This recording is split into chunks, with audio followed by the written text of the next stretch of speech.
రాయచోటి మండలం మిఠావాన్లపల్లి గ్రామంలో ఉత్తయ్య అనే ఆయన కుమార్తె సుజన ఈ నెల 11వ తేదీన ఆత్మహత్య యత్నానికి పాల్పడి చనిపోవడం జరిగింది.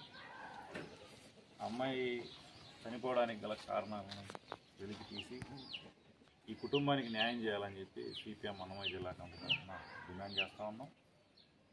ప్రత్యేకించి ఉత్తన్న కుటుంబానికి అండగా ఉండాలని చెప్పి కూడా మేము విజ్ఞప్తి చేస్తున్నాం. ఎందుకని అంటే ఈ గ్రామంలోనే ఉన్నటువంటి ఉత్తయ్య కుటుంబానికి సమీప బంధువులు అయినటువంటి తారకరత్న అనే ఆ కుటుంబానికి వీళ్ళకి మధ్య కొన్ని తగాదాలు ఉన్నాయి. గత 2 సంవత్సరాల క్రితమే ఈ ఉత్తయ్యని తారకరత్న అనే అబ్బాయి దారిగాసి అడ్డగించి దాడి చేయడం జరిగింది. ఆ సందర్భంలో పోలీస్ స్టేషన్లో పెద్ద మనుషుల సమక్షంలో ఇంకా మీదట ఎవరు ఒకరి మీద ఒకరికి పేరెత్తుకోము, ఒకరి మీద ఒకరు దాడి చేసుకోము అనేటటువంటి పద్ధతుల్లో రాజీకి వచ్చి కేసు రాజీ చేసుకున్నారు.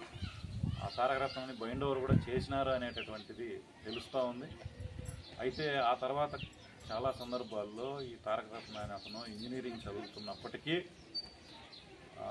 బయట గ్రామాల నుంచి 20-30 మందిని తీసుకొని వచ్చి ఇక్కడ తాగేసి గ్రామస్తుల్ని భయభ్రాంతులకు గురి చేసినటువంటి పరిస్థితి కూడా తెలుస్తూ ఉంది.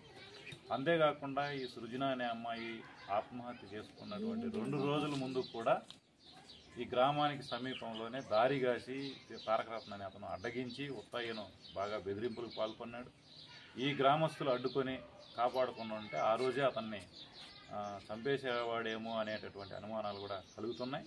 ఈ విషయాలనే సుజన అనే అమ్మాయి వాళ్ళ తల్లిదండ్రులకు చెప్పడం, అతను నన్ను వేధిస్తూ ఉన్నాడు, మిమ్మల్ని అందరినీ చంపేస్తానని చెప్పి బెదిరిస్తూ ఉన్నాడు అని చెప్పి భయాందోళన వ్యక్తం చేసినటువంటి పరిస్థితి కూడా కుటుంబ సభ్యులు చెప్తా ఉన్నారు.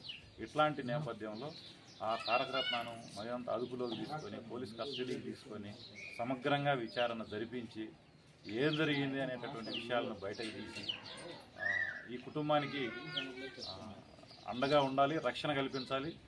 ఇప్పటికే గ్రామంలో జరుగుతున్నటువంటి చర్చ ఏంటంటే ఆ తారకరత్న అనే అతను బెయిల్ మీద బయట వచ్చిన వెంటనే ఈ కుటుంబం మీద దాడి చేస్తాడు, ఉత్తయ్య సంగతి తేలుస్తాడు అనేటటువంటి ప్రచారం కూడా జరుగుతూ ఉంది.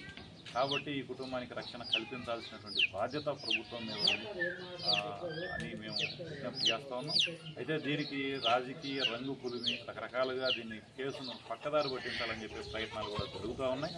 వీటన్నింటి నేపథ్యంలో పోలీసులు అప్రమత్తంగా వ్యవహరించి ఇప్పటికే సెల్ ఫోన్లు కూడా సీజ్ చేసినట్టుగా చెబుతున్నారు. సెల్ ఫోన్లో ఉన్నటువంటి కాల్ డేటాను వాటన్నింటినీ వివరాలను సేకరించి తారకరత్నాన్ని కఠినంగా శిక్షించాలి, కుటుంబానికి అండగా ఉండాలని చెప్పి విజ్ఞప్తి చేస్తాను. అవసరమైన మేరకి సిపిఎం ప్రజా సంఘాలను సమీకరించి కుటుంబానికి అండగా ఉంటుందని చెప్పి కూడా తెలియజేస్తాను.